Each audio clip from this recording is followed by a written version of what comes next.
This video has been sponsored by Squarespace. It feels like two-player co-op games have become more frequent in recent years, and I am all for it. Games like We Were Here and Operation Tango are awesome recent co-op puzzle games, and the company Hazelight has been dominating the format. They put out two of the best multiplayer games I've ever had the joy of experiencing, and also Split Fiction, but hey, 2 out of 3 isn't bad. One of my personal favorite co-op experiences as of late is Bokura, a 2D puzzle platformer where you and a friend get to experience a shockingly impactful story while navigating really well-designed puzzles. The entire concept is that you and your friend are seeing entirely different things. One person may see a perfectly normal stretch of ground while the other sees a bottomless pit that will lead to their doom. You have to test your communication skills to complete these puzzles, all while being separated for unique cutscenes before being brought back together to make difficult decisions. To be successful, you need to embody teamwork. But what if you had to do the opposite? Bokura Planet is the recently released follow-up title focusing on a different cast of characters in a completely different situation. While you played as 2 young runaways in the original game, Bokura Planet follows 2 astronauts who crash-landed on a mysterious planet and need to repair their ship to escape. Not only are you adults, you're convicted criminals. There is no friendship. There is no trust. Your ultimate goal is survival, and the person you're forced to work with could betray you at any moment. While the puzzles still focus on communicating with your partner to get things done, albeit in a different form, the social aspects are flipped on their head. When you experience a separated cutscene, instead of sharing all of the information you gained in the hopes of being able to make a more educated decision, you hide everything. And that change to the Bokura format fascinates me. I played through the original Bokura with my friend Sai and Cora last year, and we absolutely loved it, so today we've partnered back up to give Bokura Planet a try. Let's see if the second game can live up to the high standards of the original. Setting up Bokura Planet is exactly the same as in the original game with the same menu and everything. The host will click this house icon on the left side to generate a code, and the guest will select the arrow and input said code. These aren't labeled, which I still think is a bit confusing, but having played the original game with the same menu, we got through it pretty quickly. Upon entering the lobby, you're presented with 2 characters, one wearing a yellow helmet and one wearing a blue helmet. These characters are never given names, so I'll just be referring to them as Yellow and Blue. I ended up choosing to play as Blue, with Cyan choosing to play as Yellow. Now before we press start and get into the thick of it, I'd like to give a quick warning. I will be talking about some plot points that happened during the original Bokura because there are connections to this game, albeit through things that are in the background, so if you don't want to be spoiled, I would highly recommend watching my video on the original first. It'll be linked in the card in the top corner as well as in the description. We good now? Alright. Immediately, this menu's use of several eyes surrounding the characters reminds me of Haru's monstrous form from the original game. I don't know if that's intentional, but it definitely caught my eye. This made me super curious to see if this actually meant something, or if it was simply a nod to the original, or if I'm just absolutely crazy and this means nothing. The game begins with a cutscene showing a man laying down on a couch in what appears to be a spaceship. He woke up about 12 hours ago after being in cold sleep for hundreds of years, and he's struggling to differentiate dream from reality now that he's awake again. As his spaceship begins to approach Earth, he wonders if what happened on the last planet was all a dream. The man begins to contemplate what he should do now that he'll finally be on Earth before melting into the fog of sleep once again. We cut to the past where a group of 3 is preparing to enter cold sleep. Yellow and Blue are being laughed at by a girl named Rika who thinks their cold sleep outfits look dumb. She has to put one on too, but refuses to do it in front of the others. Apparently our group here will be in cold sleep for 274 years. Unless someone's body rejects the cold sleep, which is fairly unlikely, the journey should be over in a blink. Rika heads into the other room to get dressed and begin the procedure while Yellow and Blue get to talking. They immediately begin bickering with each other. Yellow complains that the company that owns the ship is cheaping out on them by only installing 1 robot that can activate cold sleep, and Blue calls him an idiot for not thinking it through enough. There are weight restrictions, and there's no reason to have 3 pods when they can just take turns. I get it already. Stop it with the lectures. Do you think you're my dad or something? I have news for you, boy. I am your father. They keep arguing until it's Yellow's turn to enter cold sleep. Blue leaves him with one last snarky comment before we cut 274 years into the future. The ship's lights begin to flash red, and alarms blare over the speakers. During the cold sleep, the ship crashed. When Yellow and Blue woke up, Rika was nowhere to be seen. Upon examining the emergency landing site, they noticed some footprints leading into the wilderness. After calming Yellow down, Blue tries to sort through everything that happened during the cold sleep. The ship was supposed to conduct an aerial survey of the planet while in orbit, but something went wrong and the ship was forced to land. Rika seems to have woken from cold sleep earlier than the other two, deciding to go out on her own. According to Blue, the ship is mostly undamaged. The only thing they need to do is repair one sensor and they'll be entirely safe to lift off back into orbit. Yellow mentions that a recon drone was sent to the surface before them. They should be able to take the sensors from it and repair their ship. Blue locates the coordinates of the drone and it appears to be close enough to find on foot. Rika's footprints even go in the same direction. They can keep an eye out for her while they're at it. Yellow doesn't like how Blue phrased this. While they're at it, doesn't finding their teammate warrant a high priority too? Blue brings up a very interesting point. The ship crashed and their crewmate who woke up before them is nowhere to be seen. Rika, just like Yellow and Blue, is a condemned convict. There's a chance that she is the one who crashed the ship. Because of this possibility, Blue wants to remain cautious and prioritize locating the sensor first and foremost. The two head off in the direction of both their crewmate and the recon drone. So far, I'm fairly intrigued by this story. I don't exactly like the characters, but that feels like the point. All three of them weren't exactly pleasant to be around, and Blue dropped the bombshell that they're all convicted criminals.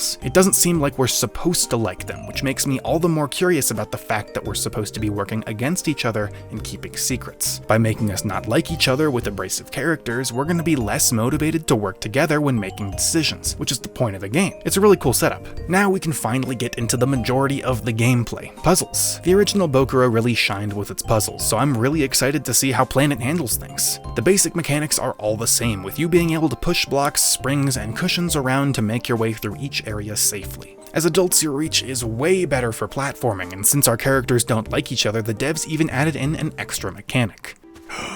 I can be mean to you. You can't. You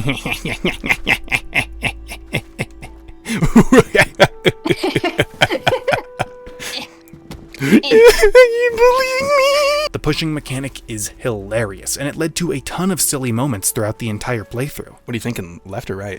Okay, right it is. We quickly ended up finding the core of Bokura's puzzle structure in the early game: symbols. Bokura Planet tends to have two different types of puzzles, one's focusing on physics and one's focusing on communication. The symbols are essential for the communication puzzles. The first one is pretty simple. This button has 3 different symbols on it. There are 3 switches that let us cycle through the different symbols. We match them, we smack the button, the door opens. Super simple. But that is just our tutorial. Immediately afterwards, we're sent to 2 different areas via an elevator, forcing you to describe the symbols in question to each other to open each other's doors. If you step on the button with the incorrect sequence input, you're dead. Describing the symbols is one of the funniest parts of the game for me, since most of the time you have to resort to saying what the rune looks like. Sure, you could call this 2 dots, 3 lines in a string, or you could call it an upset blobfish. I'll be calling it the blobfish every time. For the most part, these opening puzzles are great. Simple, well-designed, and easy to understand. They increase in difficulty at a good rate and allow us to get into the right mindset for a puzzle game. We went from opening doors with the symbols, to shutting off deadly lasers by matching symbols, to using safe lasers shooting out of blocks to make sequences to unlock doors. I only had one issue with this first set of puzzles.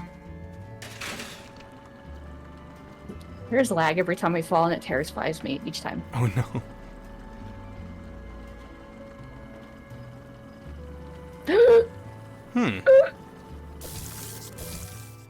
What's the point of placing the players in a situation where they can't avoid death like that? We hopped on the platform required to progress, were shoved into 2 lasers that we had no way of seeing, panicked, realized that they had symbols below them, had to deliberately get a game over again just so we could see what the symbols were, then activate them on some switches that the game convinced us we were done with. I don't understand the point of forcing a death like this. What lesson does it teach? There's no way to avoid that death unless you know it's coming beforehand. It seems like a needless frustration in an otherwise pretty well-designed area. With the first set of puzzles done, we're thrown into another cutscene. As Yellow and Blue trudge along, Yellow trips down a steep slope separating the group. Yellow decides to scope out the area ahead to make sure it's safe before reporting back to Blue with an update. Just like in the original game, when we're separated, we are given mute symbols on screen, indicating that it's time to mute our microphones and experience some different cutscenes. The original Bokura was a game where you're supposed to share all of your intel with your partner, but Bokura Planet encourages the opposite. Because of this, I'm wrangling you along with me. We won't be seeing anything about Cyan's perspective until the end of the game, because that's how the game is designed, and I think it was a really good choice. My cutscene consists of the following. Blue is forced to wait for Yellow, so he reflects on how he got here in the meantime. We're taken to a flashback of Blue sitting in a cell speaking to someone on a screen. The man on the screen wants to make a deal deal with him. We learn the basics of the system Blue was put into.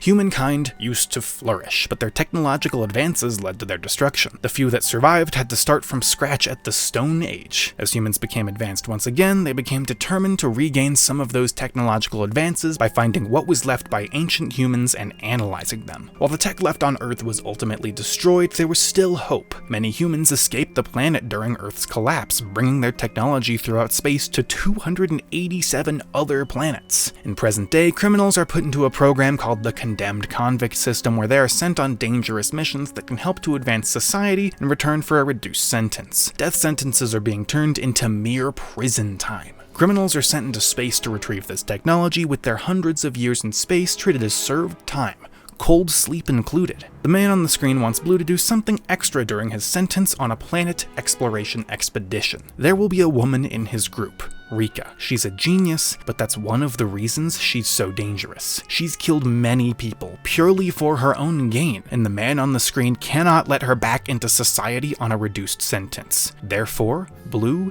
is to kill her, because Blue has a motive. Blue used to be in the army, defending humankind for a noble cause. He was a good man, but he found out that his ex-wife had been abusing their son with her new partner. Blue went to rescue the boy, only to fly into a rage once he saw the extent of the abuse, beating both of them to death. While Blue was in cold sleep waiting to be assigned a mission to reduce his sentence, his son grew older. They're now the same age, and in the same program. His son was convicted of murder when he broke into a house that he thought was empty. He ran into a senior, pushing them over and killing them. Now, he's been placed on the same mission as Rika. Rika is a master manipulator that will absolutely take advantage of the boy using her charm, especially since he has so little experience with love. If Blue doesn't agree to go on the mission and kill Rika, his son will be in severe danger. The man on the screen discourages Blue from telling his son any of this, as it can only cause problems. To cope with the trauma, his son entered a state of denial, convincing himself that his mother and stepfather were wonderful, loving parents. That, in turn, means that his biological father ruined everything by killing them. If Blue reveals who he is, his son, Yellow, might try and seek revenge. We return to present day with Blue solidifying his resolve to protect his son, but Rika isn't his only enemy. He lied to Yellow earlier. The broken sensor isn't the only thing preventing the ship from taking off. The ship was never supposed to land. They weren't given the fuel to relaunch. But they do have just enough fuel to get back into orbit if they reduce the number of cold sleep pods to 1. Blue needs to kill Rika, then force Yellow to leave without him. Holy shit. I absolutely love this, and it's turned my perspective of the character around entirely. Yellow is Blue's son. Blue is being a jerk because he doesn't want the boy to get close to him. If they got close and he learned that Blue was his father, it would be emotionally destructive. It's even more important now since Blue needs Yellow to have no regrets about leaving all alone. This single cutscene has completely flipped my perception of Blue, and I fully support him now. Since you're not supposed to share this information with your friend, they've added a new mechanic: inner monologues. During certain cutscenes, both you and your friend will have time to think about the secret that each of you are keeping. Your friend cannot see the dialogue in this colored thought balloon. They are seeing their own thoughts instead at the exact same time. I was admittedly a bit worried about this game's concept since we don't really have my favorite mechanic, seeing the world in 2 different ways. This addition of secret keeping and making your character likable only to yourself completely restored my faith. My expectations are back on par with the original Bokura, and I cannot wait to find out what Cyan's half of the experience was. Yellow calls out to Blue, letting him know that the path forward is safe. They regroup and make sure each of them are okay. Blue scolds Yellow for sliding down the hill without checking if it was safe first, and Yellow weirdly apologizes and takes it to heart for once? Nah, just kidding. He backtracks and bickers back. Apparently Yellow saw an animal of some kind down the path. It looked dangerous, so they're gonna need to be cautious from here on out. The next few puzzles bring back a mechanic from the original Bokura: switching blocks with your partner. Earlier we had some puzzles where there were some blocks with lasers that we needed to connect in a specific order. This time around, we don't have the blocks in the order we need. We need to switch with each other using this little machine in the corner. You aren't always separated, with puzzles like this one having both players freely able to traverse the same room. I think that having both types of puzzles are a good idea, so one doesn't get too old. It keeps things fresh and gives players breaks from doing nothing but describing. Another returning mechanic is hostile wildlife. There are these weird creatures, presumably what Yellow warned us about, that will chase the players ruthlessly. They often have blocks on their backs that you'll need to get to certain locations, forcing you to use lasers to kill them in specific areas to progress. Puzzles like this are some of my favorites. Using the enemy as a vehicle for your puzzle's components is nerve-wracking and so clever. Things Things get even more complicated when we're being separated once again, and Cyan has to lure the beasts to the correct location before telling me which button to press to activate a laser and kill the thing. We have to time all of that without me being able to see. With these puzzles complete, we enter yet another cutscene. Yellow and Blue cut through the woods, finding several of the beasts they've been fighting riddled with bullet wounds. As they move past the bodies, they find Rika, her legs crushed by a boulder and a gun next to her, just out of reach. We learn that something exploded near Rika, loosening a boulder and toppling it onto her lower half. Rika grasps for the gun, with Blue grabbing it instead. He asks why she has a gun in the first place, although Rika claims it's a model and asks for it back. One shot into the air proves otherwise. Rika says that she used the ship's printer to make one for self-defense. Blue tries to figure out how the firing mechanism works, pointing the gun at the sky and sending Rika into a panic. There's only one bullet left and she doesn't want him to waste it. Blue lowers the gun, aiming it directly at Rika. He needs to know why she had time to use the printer, why she woke up before them and left them. Blue threatens to kill her if she doesn't answer, but Rika stands her ground. Yellow interjects, forcing the others to calm down. Rika ends up pulling off her helmet, revealing long, gray hair. 10 years ago, Rika's body rejected the cold sleep, forcing her from the pod. There was enough food to last 3 people for 1 year, meaning even if she ate everyone's share, she would starve several years before arriving at the planet. She tried to re-enter cold sleep, but was jerked awake 24 hours later in immense pain. But it saved her a day's worth of food. Rika entered a cycle of endless pain, being rejected by the cold sleep over and over again. The physical toll on her body was immense, rapidly aging her. She thought that maybe this planet would have ancient humans who could make her young and healthy again, so she crashed the ship to get to the surface. To her dismay, it was lacking any intelligent life. Now, Rika's given up. She asks Blue for the gun so she can end things by her own hand instead of waiting to be devoured by the monsters roaming the surface. This is the first major decision of the game. You're given the choice to either give Rika the gun and allow her to do what she needs to do, or force her to wait while you attempt to get help. I know that Rika is a dangerous murderer and that this could resolve Blue's end of the deal without conflict, but I would need to try and convince Cyan to let her have the gun without revealing Rika or Blue's past. What are you thinking, Ben? Well, part of me is like, I personally don't trust Rika, but what's she really gonna do here? Kill one of us immediately? No. She can't walk, her legs are destroyed. I genuinely think that it's probably best to do this as a mercy kill. I mean, she's ruined. She can't go on. Even if she was 10, 20 years younger than her body currently wants itself to be, her legs are gone. I think it would be cruel to leave her here. I agree. I am the master negotiator! Blue hands Rika the gun, and Rika promptly points it directly at Blue. Thankfully, I was right about her having no motive to kill. She doesn't know that Yellow is Blue's son or that Blue's mission is to kill her, and the most they've done is annoy her. She has nothing to gain by killing them, laughing and treating the shocked look as a parting gift. She wishes them well, and the team says goodbye to each other. Yellow goes so far as to call her the most beautiful woman he's ever met. Eesh, the guy on the screen was right about there being an avenue of attack on Yellow. The two leave Rika to the task at hand, with a gunshot in the background confirming that the deed is done. Blue asks if Yellow had a thing for Rika, with the former claiming that he did not. He did mean what he meant back there, though. Blue's map confirms that the recon drone is in the middle of exploring a nearby cave. They go in after it, danger be damned, because without that drone, they'll die young. The next set of puzzles has a mechanic that tries to emulate the split realities of the original Bokura, although in a much less charming way. There's a machine that Cyan can interact with that will stab her in the head, attaching a device that links her to this robot thingy. This robot will then mimic her movements perfectly, using the tiny drone things from the original to justify impossible movements like walking on air. The first few puzzles will have only one person controlling a robot that is in the area where their friend is, although later on both of us will activate these weird machines and it'll be fairly similar to being in the same room. Even though it's technically the same as the original, it's a lot less cool to me. Having robots mimic your actions isn't as interesting as being in the same room as your friend and not being able to see the same things that they can. The puzzles are still fun and function essentially the same way, but that charm is definitely lost. One thing I really liked about this robot mechanic was the ability to sacrifice yourself for the sake of the puzzle. Some buttons need to be held down for you to move on, but that would mean leaving your friend behind. To combat this, you can find a place where the laser could kill you right on top of the button, then deactivate the laser only above the real person. They can then safely jump while their robot counterpart is destroyed.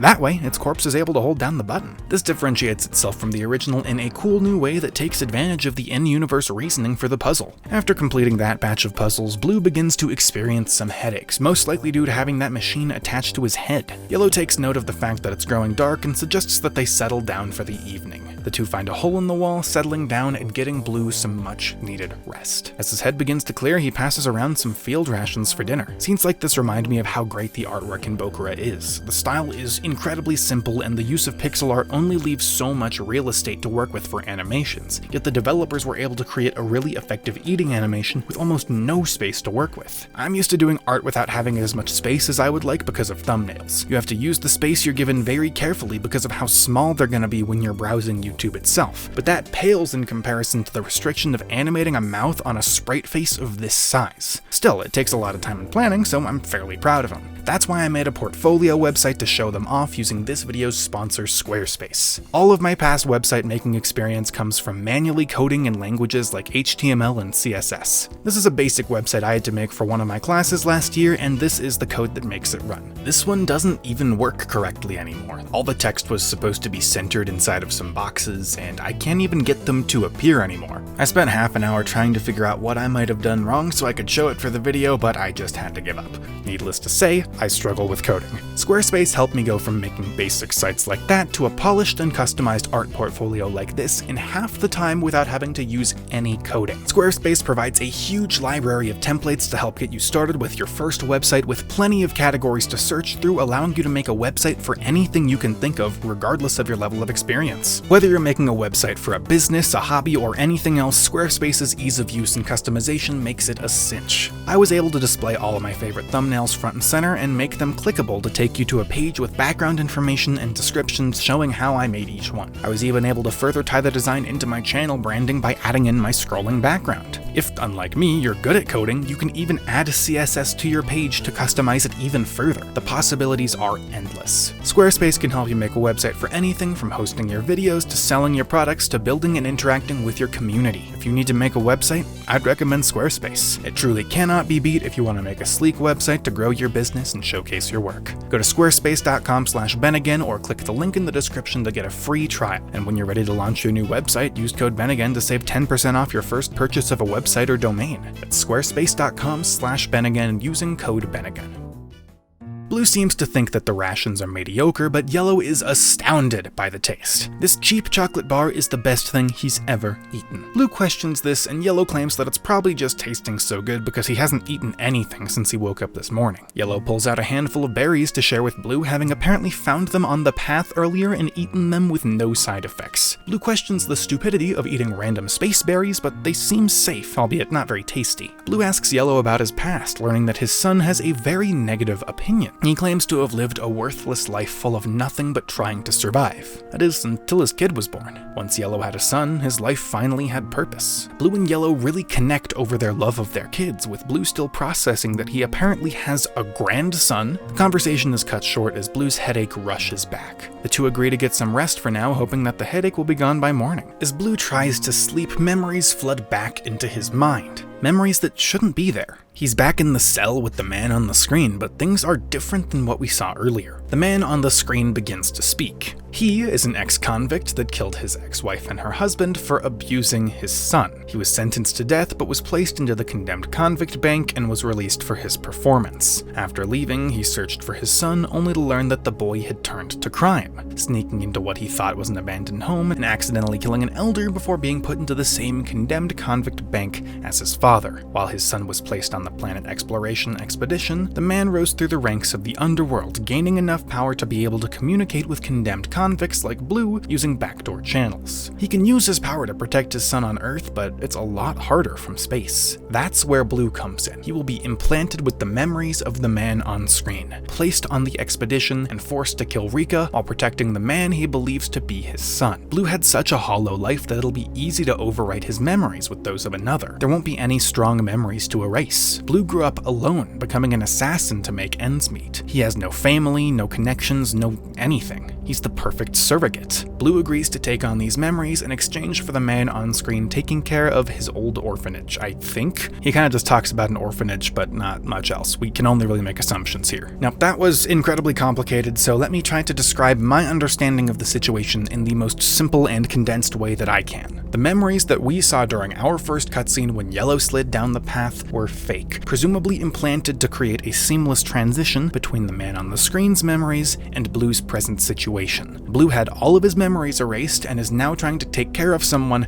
that isn't actually his son. When he had the robot drone thingy attached to his head, I'm assuming it released some of his past memories when it was messing with his brain, and that's probably what allowed Blue to remember who he really was. That's all speculation because they don't really go that into depth about why we're suddenly getting these memories after hundreds of years of having fake ones. Blue wakes in the middle of the night with the realization that everything he knows is a lie. He remembers everything about his real past. He has no family, no son, nothing. Yet now that he's experienced the feelings of love for his supposed son, his own life feels all the more hollow and meaningless. He wishes that he didn't remember so that his life would have proper meaning, but this can't be undone. The next morning, Yellow wakes Blue. He hands over some of the berries from the night before, but Blue knocks them from his hand, talking about how gross they were. Yellow responds in a weirdly timid way, altering his response to agree with Blue's opinion. Why is your character switching between being so timid and so angsty? And why is my character switching between, like,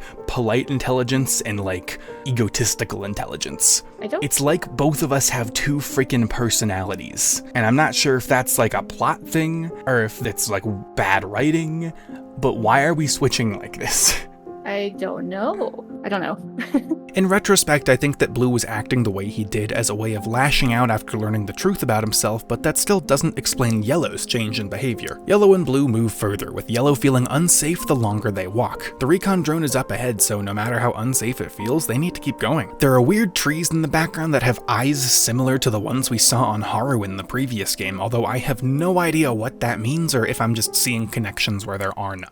The puzzles in this area are all based around sound in a really weird and grotesque way. On Cyan's end, this weird creature spits out a baby. When I step on the finger of this monster, it lets out a screech. The baby will in turn make a unique sound that Cyan has to describe to me. I then step on each of these 3 fingers until we find the one that matches the baby's yelp. I read the symbol above it, Cyan inputs it on her end, and the doors will unlock. Now, here's the thing. Cyan and I accidentally solved the puzzle by sheer luck the first time around, so we didn't understand how these new mechanics works and had to Google it to understand. That's not even the game's fault, it's just straight up unfortunate. I do think that the lack of instructions, excluding a few symbols at the top of the screen, partly led to this confusion, but I don't have any ideas on how to make the tutorial for this section any more clear, especially since these games don't utilize written instructions. Once we learned how to solve these puzzles, I actually had some fun with them. It was cool doing an audio puzzle instead of a visual puzzle, and instead of only describing symbols, I got to try and recreate alien baby yelps.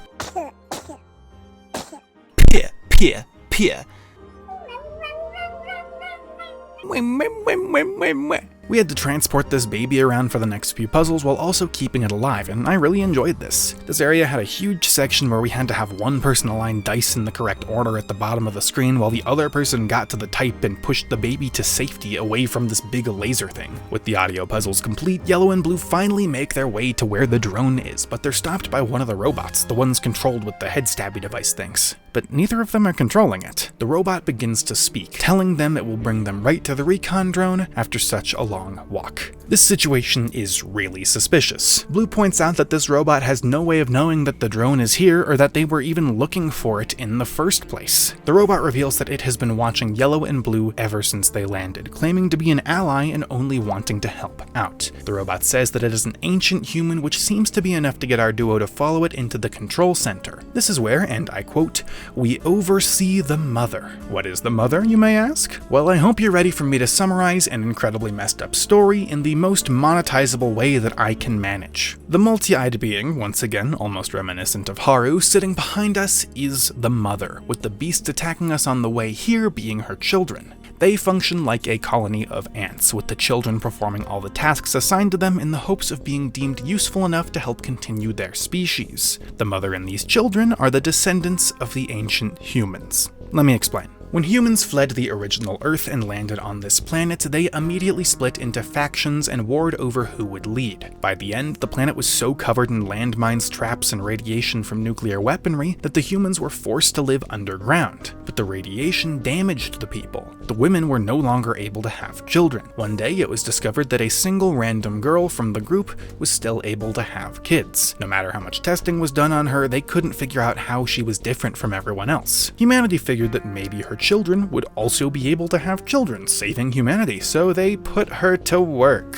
Unfortunately, she seemed to only be able to have sons. With the fate of humanity on the line, scientists, including the girl's own father, began to modify and remake her body in the hopes of saving their species. By the end of the process, she was no longer a human. She was essentially a factory. The scientists found ways to increase the chances of mutation to avoid the negative effects of inbreeding, leading humans to mutate into these mindless beasts that have been attacking Yellow and Blue for the entirety of the game. Eventually, the girl's father passed, uploading his memories to this robot. When the robots saw Yellow and Blue crash their ship, it became obvious that humanity hadn't ended. Earth was fine, and everything he put his daughter through was for nothing. So now he wants them to make a decision. Do we kill her, or do we allow her to live? At this point, Cyan and I decided to break for dinner. That way, we would have plenty of time to mull over what we wanted to do. This was completely unnecessary, considering the fact that both of us had our minds made up before we even left our desks. We can't let something like this continue. Blue is the one to press the button and end everything, at the request of the robot whose daughter can now rest in peace. Before they leave, Blue asks the robot a question. His memories and personality were copied from the real him and implanted into that robot form. So does he have a heart? Can he love his daughter? While the robot has no way of knowing if he has a heart, he does know that he loves his daughter from the bottom of his heart. He is himself as long as he loves his daughter. That's what he'd like to believe anyway. This resonates with Blue, but he backtracks, asking about the recon drone. The robot reveals that the drone is not here. In fact, it's quite close to where their ship crashed. The robot has been rerouting their detection software to lure them here so they could make that all-important decision. Yellow is frustrated to learn that this was all a waste of time, but the robot reveals that it wasn't all for naught. Their spaceship, sensor or not, won't be able to launch. Blue tries to stop him from continuing, but is unsuccessful. The robot has the fuel needed to get both Yellow and Blue off the planet, remnants from the ancient humans. One of them doesn't have to be left behind anymore. The robot basically lists out Blue's entire plan piece by piece, talking about removing excess weight and leaving someone behind. He redirects the recon drone to gather the fuel and meet them back at the ship. All they have to do is walk back. He warns them to be wary of the landmines on the surface. They take unusual shapes and may not be immediately recognizable. As they begin their return trip, Yellow stops Blue.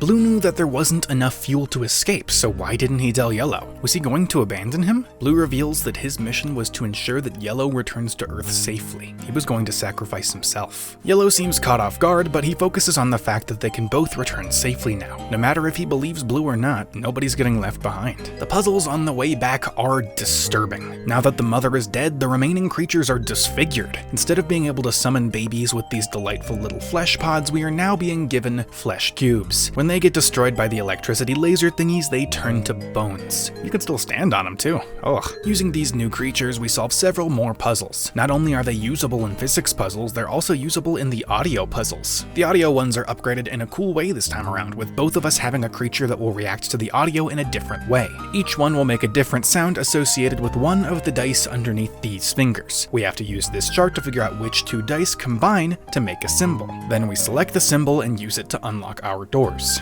Let's say Cyan's cube thing makes the same sound effect as finger number 1, and mine makes the same sound effect as finger number 4. Looking at this chart at the top, we would have to select the light bulb icon. We're given one final muted cutscene as we each wander alone, looking for the area where our pathways reconvene. For Blue, he has a really heartwarming scene where he thinks about what the robot says. Blue has the memories of Yellow's true father, the feelings, the emotions, and even though he knows that none of it is real, there's still an overwhelming amount of love in his heart for that boy. Blue resolves to tell Yellow everything. This way, they can build a proper relationship together. That was so sweet on my end. Aww. I don't know what you did you just like kill a pig or something and then sacrifice it to the Aztec gods, or? Of course. Was yours dark or happy? It was, This is the final set of puzzles, which is probably the closest that we get to the original Bokura. We get to use the robots again, but in larger areas where we see two different things and need to solve some relatively long and complex puzzles. It took many attempts, but it felt more like the original game than a lot of the other puzzles. But still, there's this hollowness of having it just be a robot imitation instead of your actual friend. In retrospect, that aligns with Blue's dilemma in the game. I wonder if that was intentional. With the final puzzle complete, Yellow and Blue finally make it back to the spaceship. After everything they went through, they formed somewhat of a friendship. Blue drops the facade. This is the one thing he's done during his lifetime that he's proud of. Meeting someone like Yellow and working together, supporting each other. There was real meaning there, unlike the life from Blue's real memories. Yellow seems to agree. He was always alone too, but he never had a friend like this. Meeting Blue made him realize that his life was full of being lonely, and he resents him for that. Now, he can never go back to the way things were. After a bit of silence, the two both burst out laughing. Eventually it dies down and an odd silence breaks out between the two. Yellow admit that there's something he's been hiding, with Blue stating the same. They begin to explain, but are cut off only a few words in by a scream for help. Static begins to flicker across the screen as a young human child walks towards the two, tears rolling down their face. They continue screaming for help, stunning Yellow and Blue into stationary positions. As the child screams the same thing over and over again, getting ever closer, it becomes apparent what's actually happening. We flash back to the robot, talking about how humans were forced to live underground because of the landmines remaining from the war. We flash to Rika, talking about a sudden explosion that was all kinds of wrong. This isn't a child calling for help, because that's not what humans look like anymore. This is a landmine designed to prey on the sympathetic during the war for territorial rights. Time slows to a crawl, and we're given only one choice: the push button. I completely biffed this with Cyan getting the drop on me and slamming me to the side. Because of this, Yellow is able to grab the landmine and toss it away, but not far enough. Yellow isn't going to make it. Blue's mission has failed. Using the last of his energy, Yellow tells Blue that he had to save him. He had to protect him at the cost of his own life, for the sake of his child. But that's not the whole truth. His body moved on his own with the determination to save the only friend he's ever had. Blue is determined to bring Yellow to the med pod, but it's already too late. Yellow asks Blue to take care of his child before passing on. Blue crumples over the body in a mess of tears, completely blind to the creature wriggling out from beneath it. As soon as he notices, the monster latches onto his face. Blue collapses, and the creature moves into his mouth, down to his stomach. His eyes open. Blue stands up once again, but this isn't Blue anymore. It's someone else. Something else. The creature turns towards the ship, prepared to return to Earth. This was a very confusing ending that came out of nowhere for me, but that's not the case for Cyan. Do you want me to tell you what the quote-unquote secret was? So you understand what happened there? Yes, I fully understand what happened there. Okay, I don't at all. What I'm kind of thinking, if you're okay with it, is to get the ending in the original Bokura, to get like the true ending, we had to play through the game basically 2 and some change times. Mm-hmm. We had to switch characters and experience the other side of the story, and then we got back, and then we did a 3rd round, and then it was like a true ending. I'd imagine they would do the same thing for the second one. So if you're down, we might just not tell each other and experience the story from the other side. What do you think? Do you think that's a good idea, or should we just tell each other kind of the basics? I think that's a good idea. I think that an ending like this is pretty smart for this format of story. It encourages people to replay the story from the other half, with a much stronger motivation than in the original Bokura. The only thing that I'm not a huge fan of is that the motivation comes mainly from me. Sure, Cyan didn't learn my secret, but she fully understood what happened during that ending. I'm still so freaking confused. Clearly her secret is a lot more intense than tee-hee, I'm your daddy. So I'm worried that when she learns what my secret was, it'll almost be disappointing. Do we want to predict before we go into the second one what each other's secrets were? Yes. Okay. My personal theory for that is that you were growing an alien parasite in your tum-tum. Willingly or not, you got an alien in your tummy. So my theory is that the joke of, what are you, my dad, was actually true. That was his dad. And that was his son. Alright. Just like in the original Bokura, we need to switch characters to get the full story. By logging into a lobby with the same friend you played with last time, you'll be forced to switch characters automatically. This time, I'm Yellow and Cyan is Blue. The opening is exactly the same. Same puzzles, same story, same everything. More so than the first game. In the original Bokura, your perspective is forcibly swapped during the second playthrough. The party isn't split by an elevator to give you an excuse to jam robots on your heads. You're physically only able to see one thing as one one character, forcing you to experience every single puzzle from the other side. If you want to do that here, you're going to have to remember if you went up or down on every single one of these identical looking elevators. During this playthrough, I only got to do half of the puzzles from the other side because I didn't keep track of who went where, and that was a lot less seamlessly designed than the original. That also lessens the replay value, since you're doing the same thing for a good chunk of both playthroughs instead of getting a mostly new experience. Now that I'm playing as Yellow, we get to see what the other secret is. We get to see what the hell happened after sliding down that hill and scoping out the area. As Yellow wanders forward, an alien of some kind screams in the distance. The language is unintelligible, but clearly distressed. Look at this cute little guy that definitely won't be attaching itself to Blue's face in the future, returning to Earth and maybe dooming humanity. Yellow grabs the rock, freeing the alien from its trap. It hops up and starts to frolic and jump before immediately latching onto Yellow's face, murdering him and slithering down his throat into his stomach. Yellow's eyes open and he stands up. Except just like in the other ending, this isn't Yellow anymore. We cut into the mind of this creature, learning exactly what happened. This little guy is a parasitic alien that has killed Yellow and taken over his body, collecting all of his memories and impersonating him. The species exists by taking over the bodies of other creatures. They aren't particularly intelligent until they consume someone, in which case they'll match the intelligence of what they took over. And this alien just took over a human being. His mind expanded. He knows more than he ever did before. He can understand and comprehend things like space travel and the vastness of the universe. This species reproduces asexually, with the child taking over a body, most likely the parent, and then making them their host. If this step is not taken, the child will die. Important memories are passed down from parent to child during this process. As the creatures of this planet became more accustomed to this parasite, the aliens stopped being able to take control of their bodies. The parasites grew weak, only being able to give birth to one child before running out of time. The ancestors of ancient humans are immune, but Earth humans are not. This new human has given the parasites hope.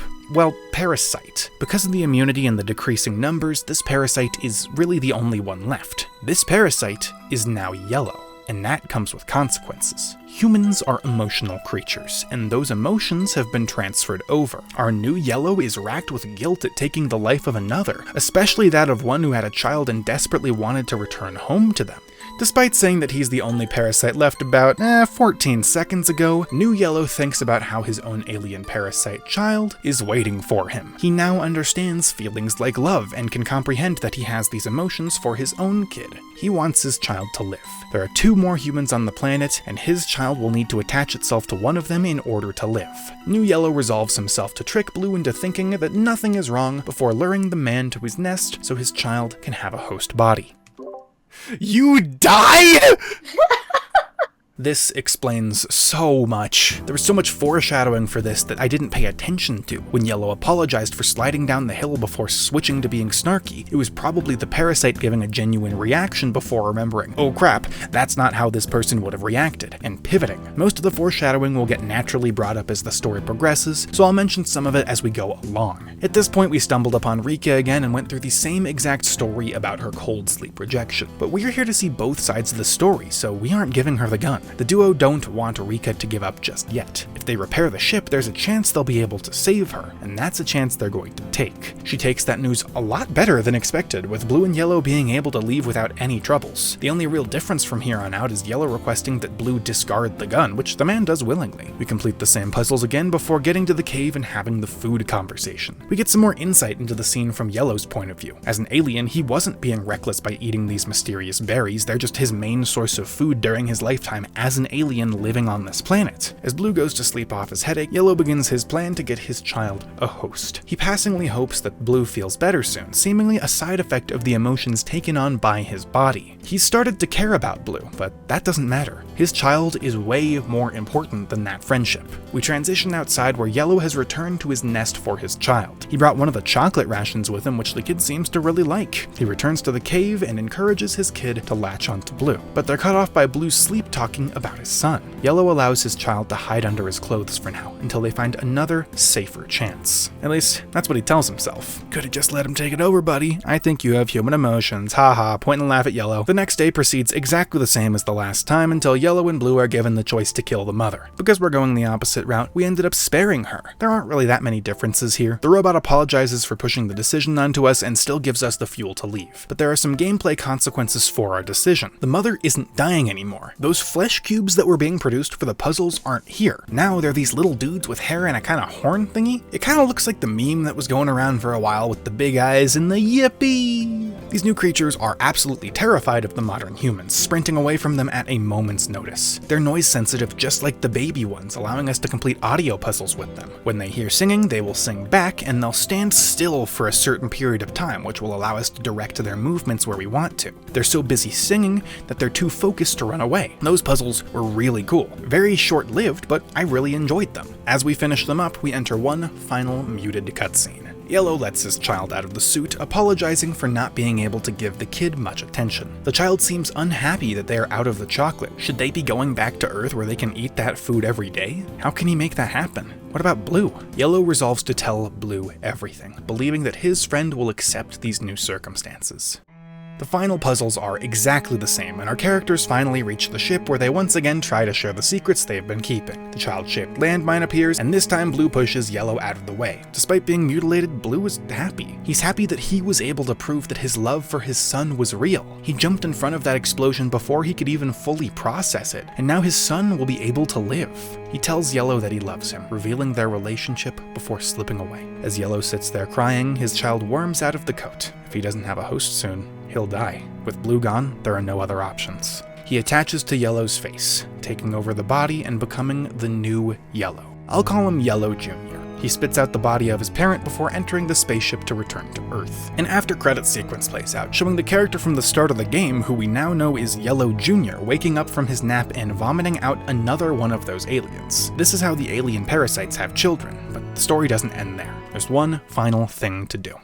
In the Bokura games, if you try and play the game with the same partner one final time, you'll be taken to a short epilogue chapter that will wrap up the story. But this wasn't always true for Bokura Planet. When Cyan and I finally found the time to play this game, mere days before, an announcement was put out announcing an additional ending. That additional ending was the epilogue. The game originally didn't have its boys returning to find Haru ending, but now it does. So let's see how the devs wrap this story up, because right now I'm not all that satisfied with the ending. In the epilogue, we play as a slightly older version of the child parasite alongside this kid. A cutscene plays showing that Yellow Jr. and his child were able to return to Earth safely. Yellow Jr. is currently searching the woods for his kid, who is supposedly running about playing and couldn't have gone far. As he searches, we get to hear his thoughts. Since he took over a being with emotions and memories, he's filled with regret over what happened on the planet. Nearby, a young child is talking to no one and crying. He seems to miss someone, although we don't really know who. This is cut off by the parasite child, who hops out from the background. The kid immediately recognizes the parasite as an alien, believing it to be good and asking to be friends. He gives the little kid some chocolate. We went through several puzzles from this point onwards, all while the original Bokura soundtrack played in the background. I haven't talked about it, but most of the soundtrack for Bokura Planet is fairly forgettable when compared to the original. But the more emotional and dramatic tracks were way more impactful. They were way better. So there's somewhat of a give and take here. Most of the puzzles in this section are super simple, but pretty fun. It gives us some nice accompanying gameplay so that this ending isn't just a single cutscene. When we do get the cutscene, it shows the kids getting to the top of the little hill with plenty of flowers scattered around. In the background, we get to hear the fireworks song from the original. It looks as though the parasite child is about to take the real child as a host, but for some reason it just hugs him. These two kids seem to actually connect, heading off into the distance.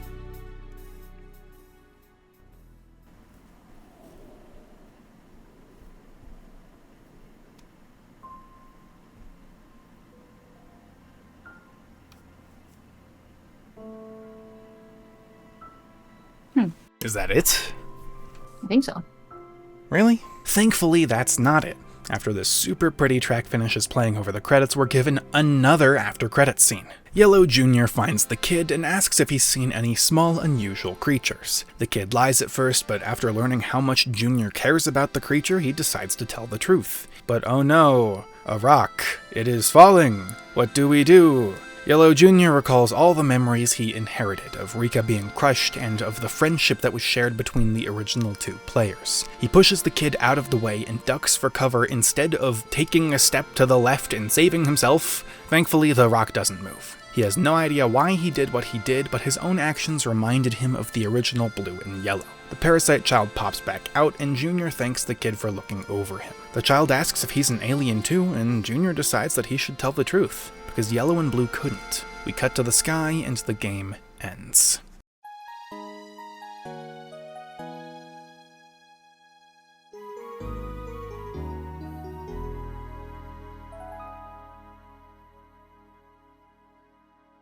Bokura Planet was an enjoyable experience, but definitely a noticeable step down from the original. The artwork was just as good as always, and many of the more intense and emotional songs from the soundtrack were a strong improvement from the original, but the normal background music during puzzle solving was so forgettable that I cannot play it back in my head, and I had to play that entire game through twice to be able to get the footage for this video. The puzzles were fun and interesting, but the charm and replay value were nowhere near the original. Having two different characters be able to see two different versions of the world allowed for a lot of cool things that felt almost hollow here. Having a robot that your friend is controlling moving around next to you instead of having your actual friend just didn't feel right, and not being forced to see the other half of each puzzle on secondary playthroughs led to some boredom. Cyan and I did not remember which elevator we took each time we had to split up, and because everything looks the same, we often ended up just doing the same halves of the puzzles we did the first time, even though we wanted to experience the other half. But all of that stuff is usually excusable for me when there's a good story. Unfortunately, Bokura Planet is a mixed bag in that regard too. I liked the idea behind keeping secrets from your partner, but I think that there's an objectively best order to playing this. Yellow's secret is way crazier than Blue's, so starting as Yellow and moving to Blue like Cyan did would be super disappointing. Playing as Blue and moving to Yellow feels like the correct amount of intensity, which is why I ordered things the way I did when talking about the story, but not balancing the intensity of the secrets comes off as unfair to me. I got a way better experience than Cyan did sheerly by luck of the draw. The story itself was cool, but definitely very confusing, especially towards the end.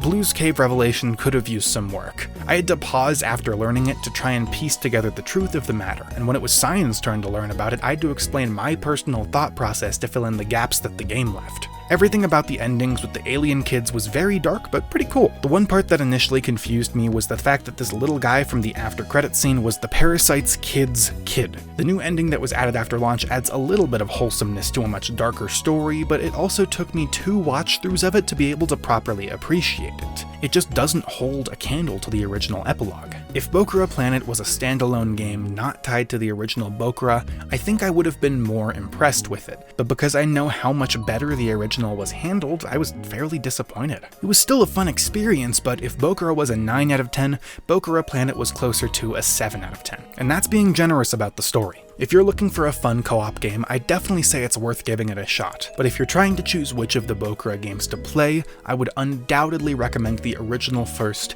every time. I hope to see you all again. Have a great rest of your day.